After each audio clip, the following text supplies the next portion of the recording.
Madame, Monsieur, bonsoir et bienvenue dans le 20h de TFM. Dans l'actualité de ce mercredi, saisie spectaculaire de 238 kg de cocaïne au port autonome de Dakar. La drogue avait été dissimulée à bord de 4 véhicules en provenance du Brésil pour l'Angola. Timing parfait pour la douane sénégalaise. Le monde célèbre la journée internationale de lutte contre la drogue. Vous le verrez, l'usage de stupéfiants prend de l'ampleur dans certains quartiers de Dakar. Reportage à suivre.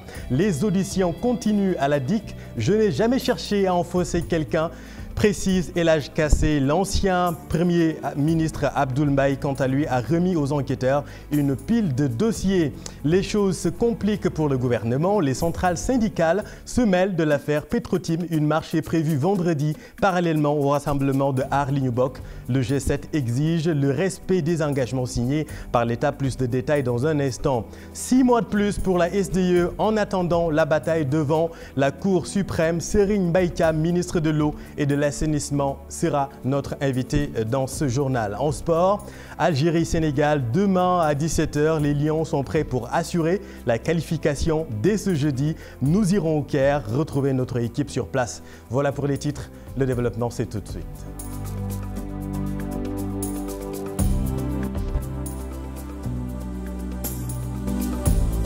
Un jour de gloire pour la douane sénégalaise. 238 kg de cocaïne saisie aujourd'hui au Môle 1 du port autonome de Dakar, alors que le monde célèbre la journée internationale de lutte contre la drogue. La marchandise en provenance du Brésil avait pour destination l'Angola. Ibrahima Kane et Jafar Abba.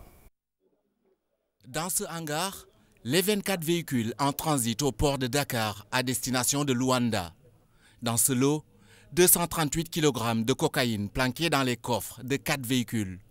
Une pratique fréquente dans le trafic international de drogue, mais c'était sans compter sur la vigilance de la douane. Quand on a eu l'information, on l'a recoupé.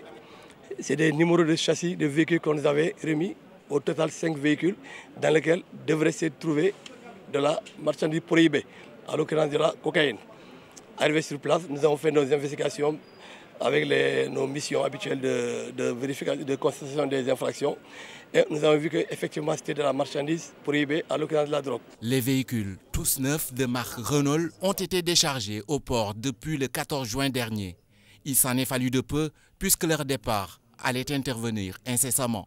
Les voitures devaient être transportées, donc changer de navire. Ils venaient du Brésil à destination finale Luanda, en transitant par le Sénégal. Ils attendaient certainement juste le navire qui devait les transporter vers la destination finale, qui est Luanda. Un grand coup frappé par la douane alors que le Sénégal, à l'instar du monde, célèbre la journée internationale de lutte contre la drogue. La douane ne se contente pas tout simplement d'exercer ce qu'on appelle une action fiscale ou économique, mais elle joue pleinement son rôle dans la sécurisation des populations en essayant de contrecarrer des fléaux pareils tels que le trafic des stupes, qui, comme vous le savez, non seulement compromet l'avenir de la jeunesse, mais aussi peut déstabiliser tout un pays.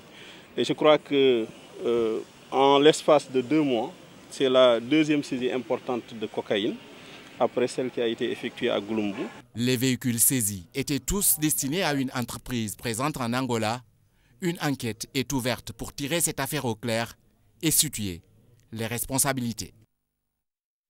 4 446 kg de chanvre indien saisis rien que dans la région de Dakar. Selon l'ONG Jamra, les jeunes s'adonnent de plus en plus à la consommation de drogue. Selon l'ONG, au-delà de la sensibilisation, il faudra des mesures de répression fortes. Suivons le reportage de Maguette Souari Diallo et Gervais Yao. La vente et l'usage de la drogue, un véritable fléau au Sénégal. 4046 kg de chanvre indien incinérés rien que pour la région de Dakar, une saisie plus importante que celle de l'année dernière. Cela s'expliquerait par divers facteurs. Il y a toujours eu des modes de comportement qui s'inscrivent dans une dynamique de déviation. Ce qui fait que, en fait, il y a toujours eu des gens qui se sont comportés et qui ont toujours eu à évoluer dans la périphérie. Le Sénégal est devenu une zone de transit et une zone de consommation. Toutes les sortes de drogues sont utilisés. Je les ai évoqués tout à l'heure.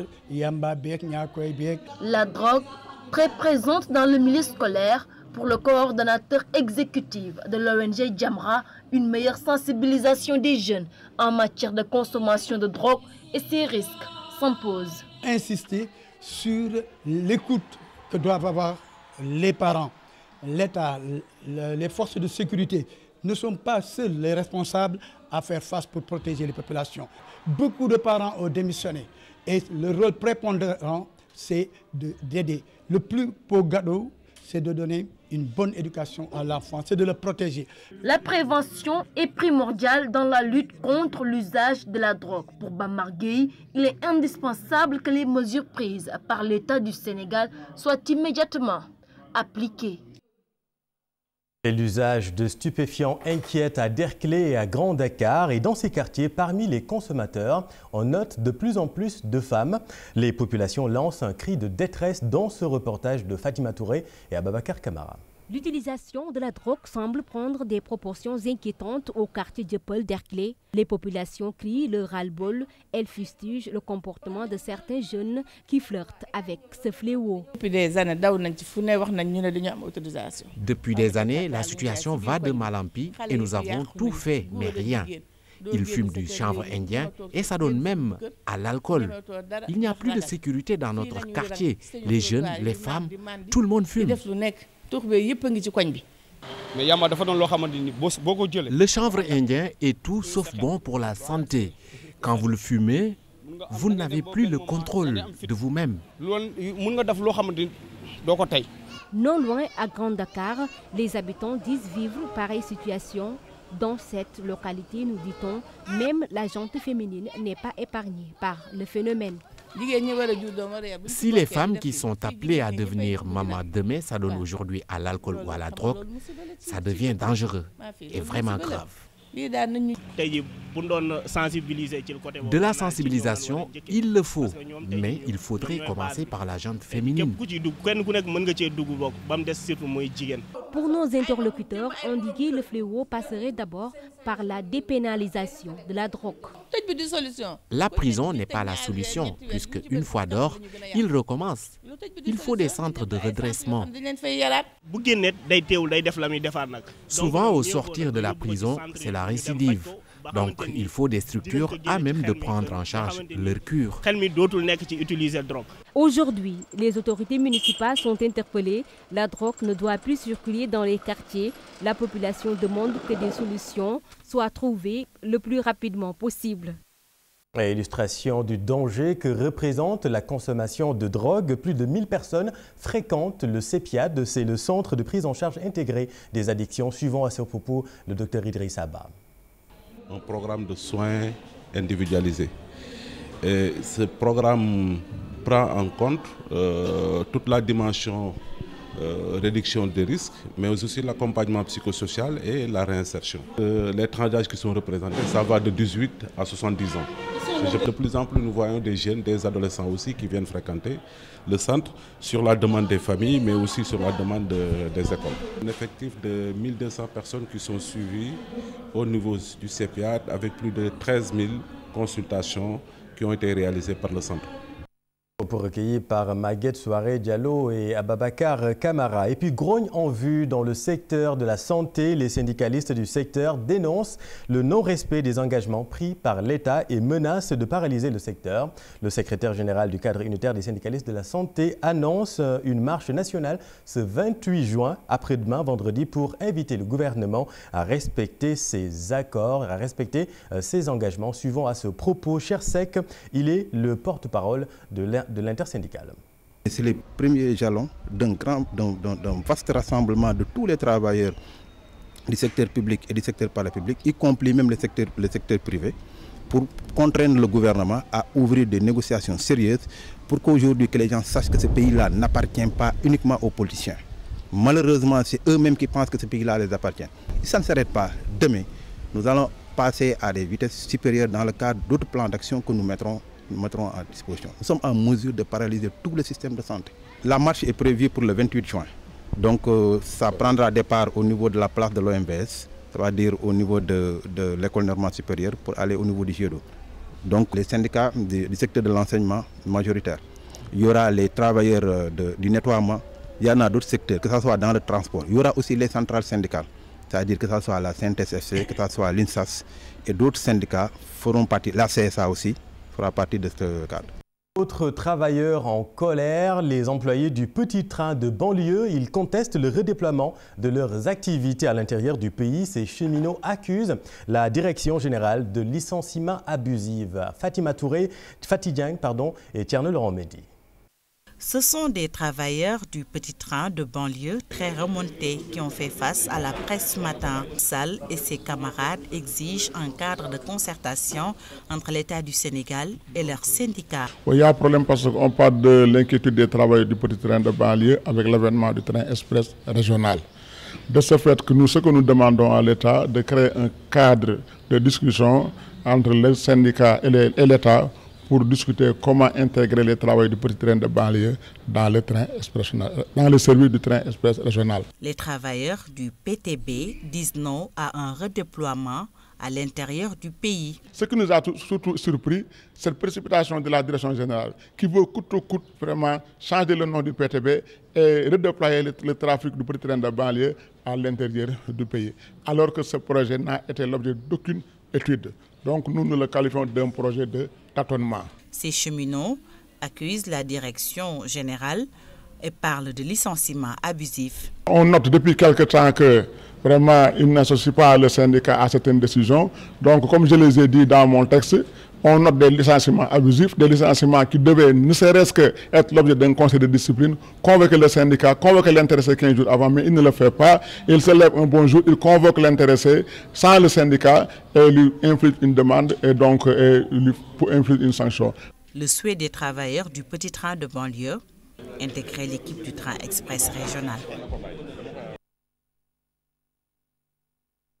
Merci Fatih. Préciser que la direction générale du petit train de banlieue n'a pas souhaité s'exprimer pour le moment. Abdoul Mbaye a répondu aux questions des enquêteurs de la DIC. Il leur a dit tout ce qu'il savait dans le dossier Petrotim. L'ex-PM regrette tout de même l'ouverture tardive d'une enquête dans cette affaire, sans manquer de lancer quelques pics à Cosmos Energy et BP. Reportage Habib Faye et Mardiang.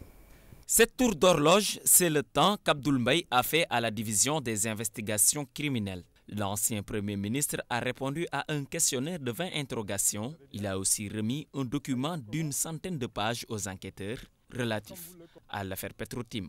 Il ne faudra pas faire dans la demi-mesure. Il y a des délits d'enrichissement illicite. Il y a des délits de haute trahison. Il y a des délits de faux en écriture publique. Il y a des délits de faux en documents administratifs. Toutes les personnes concernées doivent répondre de leurs délits, de leurs crimes, encore une fois, au profit du peuple sénégalais. À sa sortie de l'audition, le leader de l'ACT ne désespère pas du retrait des décrets sur les contrats de pétrole. Je ne désespère pas et je pense qu'il est encore possible de retirer les décrets, de remettre en question les attributions qui ont été faites au profit de Cosmos et de BP et de renégocier des contrats dans de meilleures conditions pour le peuple du Sénégal. Il apprécie certes les conditions de l'enquête, mais regrette le retard de l'ouverture de ce dossier, tant sollicité depuis 2016 selon lui. On va regretter que cette enquête ne commence que maintenant, parce que depuis 2016, et peut-être même avant, avec la disponibilité du rapport de l'IGE, il y avait possibilité d'arrêter un processus qui se traduisait par des pertes particulièrement importantes, on les chiffre à des milliers de milliards, subies par le peuple du Sénégal. Abdoul Mbaye, après des heures passées à la division des investigations criminelles ce mardi, insiste pour que toute personne concernée puisse répondre. Il affirme aussi que Cosmos et BP ne sont pas exempts de tout reproche. Et un peu plus tôt dans la matinée, El Hadj Kassé a été entendu par les enquêteurs. L'ex-ministre conseiller en communication avait envenimé l'affaire, souvenez-vous, en prenant le contre-pied de Aliou Sall à propos du virement des 250 000 $ dans le compte d'Agritrans. Il réaffirme ici son attachement à l'APR et selon lui, il n'a jamais cherché à enfoncer qui que ce soit. Oui, travail, mais vous comprenez bien que je ne puisse pas aller dans des détails. J'ai rencontré des gens extrêmement courtois qui m'ont posé des questions. J'ai répondu. Je dois juste dire à tous les amis, tous les parents, tous mes camarades de l'APR que je suis toujours sur les mêmes positions de combat parce que toute ma vie a été un combat. Je continue ce combat pour la justice, pour l'égalité, pour la vérité dans notre pays. Je n'ai jamais enfoncé qui que ce soit, à fortiori Aliou Sall. Et donc, voilà, on verra bien la vérité. Mais en attendant, il faut que la sérénité revienne dans ce pays. Parce que si ça se casse pour tout le monde. Il l'avait promis, ils vont le faire. Les syndicalistes vont manifester leur mécontentement suite à leur rencontre avec le président de la République le 1er mai dernier. Souvenez-vous, Macky Sall ne les avait pas ménagés. Les travailleurs annoncent une grande marche après-demain, vendredi, pour exiger le respect des engagements de l'État et de la transparence dans la gestion des ressources gazières et pétrolières. Ibou Diouf et Gervais Yao. La date est clairement indiquée des leaders du monde syndical aussi pour porter ce combat, une sorte de rappel pour la prise en compte des préoccupations des travailleurs. La marche nationale des travailleurs que nous organisons le vendredi 28 juin 2019. Cet événement, après la conférence de presse du jeudi 7 mai 2019, constitue une étape dans la réponse graduelle que nous entendons apporter au pied de nez fait au monde du travail le mercredi 1er mai 2019 par le président de la République. Tous des représentants du G7 qui regroupent les syndicats les plus représentatifs, ils invitent également aux Sénégalais pour marquer le coup. On est dans un contexte historique de convergence des luttes.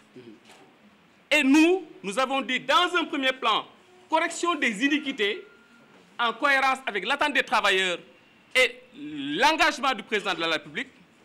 Et dans un deuxième temps, comme nous étions dans une conjoncture de dialogue national, il fallait que les forces vives, de manière générale, ne soient pas des spectateurs. La question des ressources minières est aussi évoquée. Cette marche du 28 juin devra permettre à ces travailleurs d'exiger plus de transparence dans la gestion du pétrole et du gaz. Pour défendre l'avenir du travail, en exigeant du gouvernement une gestion transparente des ressources naturelles, pétrole, gaz, zircon, fer, or, entre autres, dont l'exploitation devrait profiter à tous les secteurs d'activité. Unité pour l'avenir du travail. Ces acteurs du monde syndical alertent les autorités pour le respect des engagements. Ils pensent que la mise en place d'un large front national pour défendre les intérêts des travailleurs est la seule voie de salut pour changer la donne. Merci Ebou. Et c'est un vendredi des plus préoccupants qui se profile pour les autorités pour contrer le rassemblement de Arlignubok. Le mouvement Samsunureo, proche du pouvoir, organise une marche à la même place, la place de la Nation. Ils veulent défendre le Sénégal, disent-ils, des pourfendeurs de la stabilité du pays. Suivons leur porte-parole, Ansoumane Sané avec Aïssatou Paye. Nous avons déposé pour marcher le vendredi par rapport à un canevas que nous avons réfléchi et défini et planifié. Nous avons déposé la demande auprès de l'autorité préfectorale qui appréciera. Nous sommes dans la mobilisation, une restons ferme à faire notre marche pacifiquement. Nous sommes des citoyens qui avons comme seule ressource, ou bien la plus grande ressource, la plus précieuse, j'allais dire, c'est notre stabilité et notre paix. De tout temps, le Sénégal est cité comme un pays exemplaire en termes de stabilité. Ce n'est pas parce que des barils de pétrole sont annoncés en 2022 qu'en 2019, là où nous sommes, les gens vont poser des actes allant dans le sens de détruire ce pays-là. Nous ne pourrons pas l'accepter et nous ne l'accepterons pas. Merci beaucoup. Et puis 300 milliards de francs CFA pour préparer l'hivernage. Cette année, l'Office national de l'assainissement entend décentraliser ses actions dans les communes quant à la vétusté du réseau. C'est le cas notamment de Médina, Fass, Gueule-Tapée et Rebeuss. Selon le directeur de l'ONAS, le projet prend en compte toutes ces préoccupations, suivant le reportage de Maïmouna Ndiaye et Gervais Yao. 300 milliards de francs CFA pour parer aux inondations. Cette année, l'Office national de l'assainissement du Sénégal opte pour la démarche participative. Ça participe d'une démarche inclusive pour nous, de partager, d'aller ensemble avec l'ensemble des collectivités locales pour un même objectif, améliorer le cadre de vie des populations, certes, mais également arriver surtout pendant cet hivernage qui s'annonce à éviter des problèmes d'inondation qui impactent malheureusement négativement en général sur la vie des populations. Ces 3 jours de conclave, c'est le moment d'exposer sur tous ces projets dits prioritaires. C'est le projet de dépollution de la zone nord de Dakar qui concerne le déplacement de l'émissaire, la multiplication de la capacité de la STEP. Nous avons également partagé le projet de dépollution de la Bédane qui a avancé de façon très significative et on souhaiterait pouvoir lancer les travaux pour ce projet avant la fin du 2e trimestre de l'année 2019. La vétusté des réseaux s'est aussi invitée dans les débats. Les réseaux datent des années 70 en amiantement. Naturellement, les populations ont augmenté. Les réseaux n'ont plus la capacité, de répondre à la demande de traitement. Fort heureusement, sur la Médina, sur la Gueule-Tapée et sur Rebeuss, nous avons déjà un programme qui sera démarré dans les 2 mois qui viennent. Pour les autres quartiers, il faut renouveler les réseaux et nous sommes en train d'instruire des dossiers qui nous permettront de les prendre en charge rapidement. Dans les discussions, le directeur de l'Office national de l'assainissement du Sénégal a beaucoup insisté sur le changement de comportement des populations pour un meilleur cadre de vie. Merci Maïmouna. Et les maires proposent un plan ciblé pour plus d'efficacité et c'est dès maintenant qu'il faut s'y mettre. Oumar Ba, secrétaire permanent de l'AMS, est avec Maïmouna Ndiaye.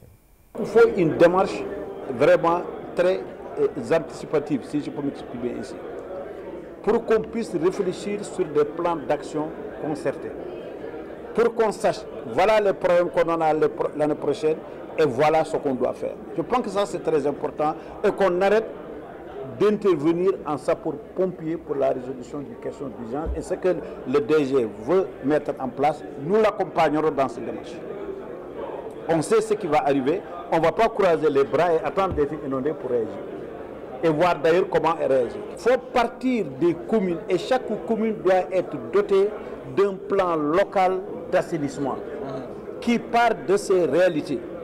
Le plan régional ou le plan national doit être le cumul des plans locaux élaborés et conçus par les communes. Si nous voulons être efficaces, voilà la démarche qu'il faudra faire. Et parlons du pèlerinage à la Mecque. 12 960 pèlerins déjà comptés. La délégation générale et les représentants du secteur privé travaillent pour que le pèlerinage de l'édition 2019 se fasse dans les meilleures conditions. Les problèmes de l'année dernière concernant surtout la restauration seront évités cette année. Toutes les dispositions sont prises. Reportage Aïssatou Gueiba et Tierno Laurent Mendy. La délégation générale au pèlerinage fait le point avec différents acteurs du Hadj qui démarre dans un mois, jour pour jour. Elle insiste sur l'encadrement des pèlerins venus nombreux assister à cette grande conférence consacrée aux 5 piliers de l'islam. L'encadrement, ce n'est pas seulement à la Mecque, ça commence ici. Il y a des cours qui sont organisés pour les pèlerins. Il y a des émissions qui sont faites pour les pèlerins. D'ailleurs, j'en profite pour vous dire qu'on a même installé une radio, web radio, au niveau de la DGP. Tout cela pour contribuer à la sensibilisation et à l'éducation. La restauration des pèlerins, un casse-tête pour la délégation générale, surtout à l'étape de Mouna. C'est le professeur Abdoulaziz Kébé qui annonce des mesures pour limiter les dégâts cette année. La délégation générale, les agences et les gens qui travaillent pour le pèlerinage feront tout ce qui est humainement possible pour réduire les problèmes. Et il faut dire que le problème fondamental à Mouna, c'est la restauration. Nous avons pris des dispositions pour réduire les problèmes de restauration à Mouna. Le Sénégal va être un modèle dans l'organisation du pèlerinage, d'où la volonté de l'État de privatiser l'événement. Aujourd'hui, nous sommes à un ratio de 1260 à peu près, 12 860 total, 1260 et 11 000 pour les privés. Et à terme, ce sera 0 pèlerin pour l'État et comme l'a dit le délégué général tout à l'heure, 13 000 pèlerins pour les voyages privés. Donc vraiment, il est important que par rapport à ces voyages privés-là, qu'on ait la concertation. Patience, endurance et esprit d'équipe sont conseillés aux 12 960 pèlerins afin qu'ils puissent bien effectuer leur Hajj.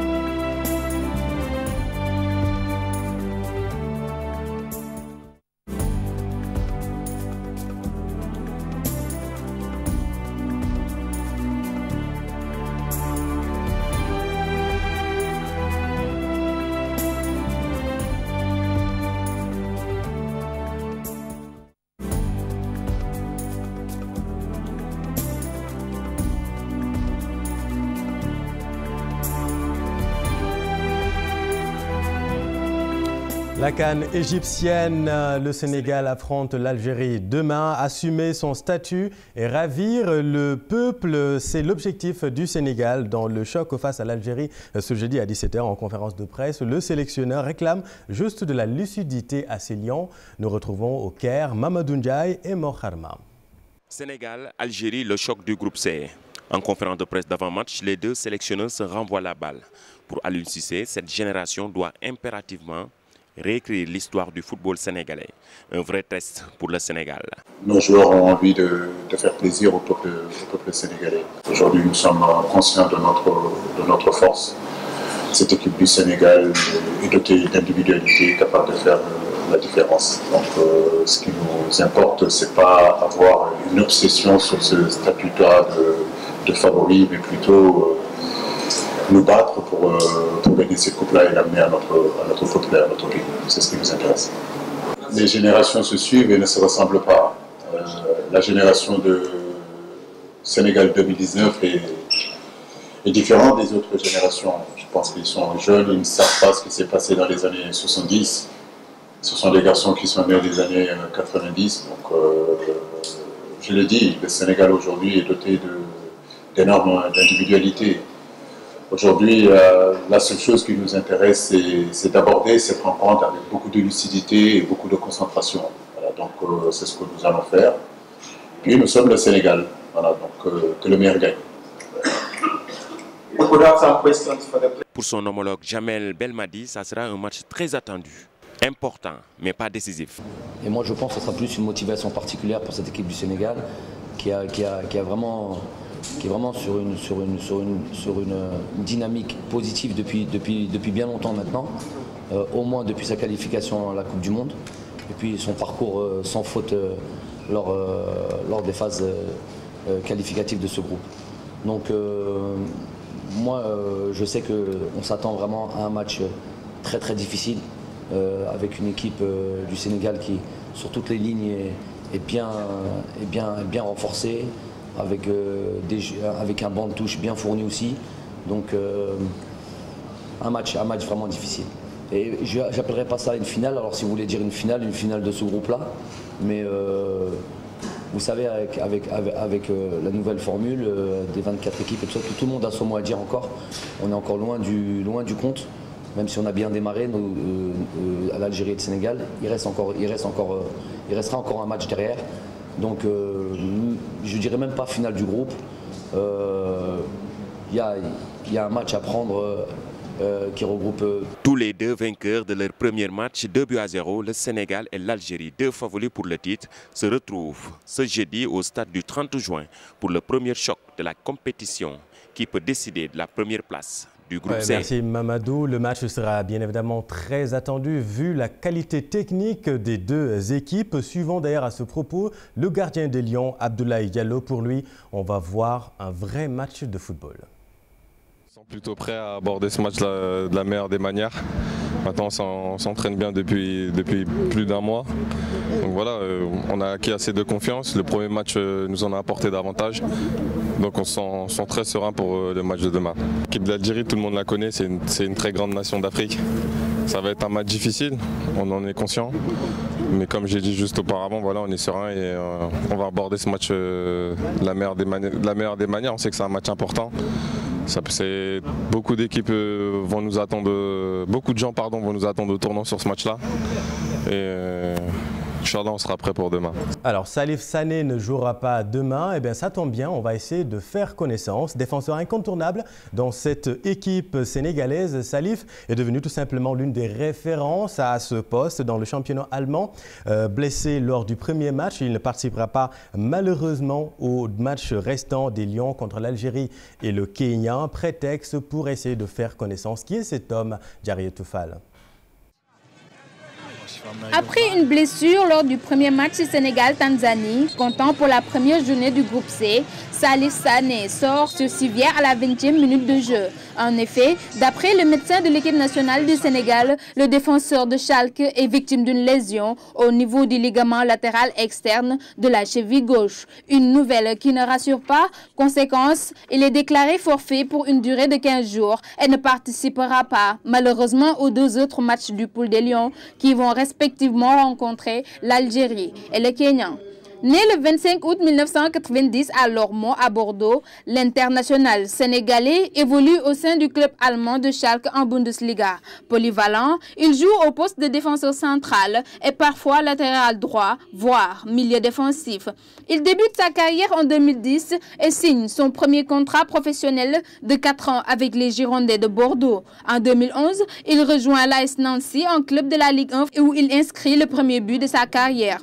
2 ans après la relégation de l'AS Nancy en Ligue 2, Salif rejoint le championnat allemand où il signe un contrat de 4 ans avec Hanovre. Le montant du transfert s'élève alors à 1 million d'euros. Depuis 2018, le numéro 6 des Lions s'est engagé avec Schalke pour une durée de 4 ans. Arrivé en sélection le 8 juin 2013, il joue son premier match en 2014 sous la conduite de l'entraîneur français Alain Giresse. Quart de finaliste lors de la CAN Gabon 2017, Salif Sané était revenu pour défendre les couleurs du Sénégal pour cette CAN Égypte 2019. Merci Diariotou, notre footballeuse de la rédaction. 27 buts en 12 matchs, des favoris pas très rayonnants. L'Ouganda, l'agréable surprise et un faible public sur les gradins. Telles sont les grandes lignes du bilan de la première journée des 6 poules de la CAN. Cher Sadibou Diarra et Mardiang. Déjà plus de 12 rencontres se sont disputées dans la Coupe d'Afrique des Nations, Égypte 2019. Et ce n'était pas une partie de plaisir, même pour les sélections prétendantes au titre. Il y a eu les soi-disant favoris, les grandes équipes qui ont eu des difficultés lors de cette entame de CAN, comme le Nigeria qui a gagné, le Maroc. Même le Sénégal a gagné en tant que favori et l'Algérie, mais ils n'ont pas trop convaincu pour cette première journée. Les soi-disant petites sélections ont tenu la comparaison. L'Ouganda séduisant est la bonne surprise de la première journée. Je pense que l'Ouganda était la grande satisfaction. C'est l'équipe qui m'a surpris lors de ce premier tour, surtout sur le côté du jeu. Ils ont produit vraiment un bon football, mais attendons qu'ils confirment ça lors de la deuxième journée. Le désert sur les gradins, mais du spectacle sur les pelouses, avec les 2,5 buts par match, les bonnes et mauvaises notes. On a marqué 27 buts lors de cette première journée en 12 matchs. C'est un bilan un peu positif qu'on peut retenir de ce premier tour. Côté négatif, il y a le public. On a assisté à des matchs où il n'y a pas assez de public. C'est vraiment regrettable. Et il faut voir tout ça parce que c'est regrettable de voir un match se jouer devant un public aussi maigre. L'Ouganda et le Mali, vainqueurs respectivement de la République démocratique du Congo et de la Mauritanie, ont marqué les esprits lors de la première journée de la CAN Égypte 2019. Du jeu vers l'avant et des buts, tout ce qui est espéré pour la suite de la compétition. Merci beaucoup, cher Sadibou Diarra. Un mot sur l'international pour aller en Mauritanie. Nous avons en ligne Barkaba. Bonsoir Barka. Bonsoir Chérif. L'élection, c'est fini. Ghazouani s'est autoproclamé, mais il y aurait des arrestations, notamment des étrangers. Qu'en est-il réellement? Oui, il faut dire que les manifestations se sont un peu calmées depuis 2 ou 3 jours, mais le climat politique reste assez tendu à Nouakchott. D'ailleurs, à ce sujet, les leaders de l'opposition se sont réunis au siège de l'UFP, un des partis qui forment l'opposition mauritanienne. Les 4 principaux ténors de l'opposition mauritanienne, à savoir Biram, Ould Abed, Khan Hamidou Baba, Ould Mouloud et Ould Boubacar, ont tenu un point de presse conjoint pour dénoncer un certain nombre de choses. D'abord, l'interpellation d'un membre de l'opposition, le leader Samba Cham du parti UFC, ancien des Flammes, qui a été interpellé par les autorités.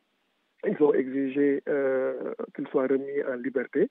Ils ont dénoncé aussi la fermeture du siège de certains partis, comme le siège de Khan Hamidou Baba. En plus de cela, ces leaders ont surtout appelé le gouvernement à éviter l'amalgame qui consiste à dire que les manifestants qui ont été arrêtés, ils sont au nombre d'une centaine, sont des étrangers pour ne pas provoquer de crise diplomatique avec les pays voisins.